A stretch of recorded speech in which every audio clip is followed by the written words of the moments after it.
we'll guide you through how to create stunning effects in CapCut using the latest desktop version. If you find this helpful, consider subscribing and liking the video. First, open CapCut on your computer and create a new project by clicking on the New Project button. Once your project is open, import your video clips by selecting the Import button and choosing your files. Drag the clips onto the timeline to start editing. To add effects, click on the Effects tab located on the left side of the screen. You'll see a variety of categories like Trending, Basic, and Party. Click on a category to explore different effects.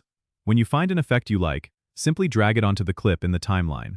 You can adjust the duration of the effect by dragging its edges on the timeline. To fine-tune the effect, click on the effect in the timeline and then adjust the settings in the top right panel. This is where you can tweak parameters like intensity, color, and speed. If you want to layer multiple effects, just repeat the process for each effect. You can also use the search bar at the top of the effects panel to quickly find specific effects by name. Once you're satisfied with your edits, click on the Export button in the top right corner. Choose your preferred video quality and format, then click Export again to save your video with the new effects. Don't forget to subscribe and comment if this helped you out.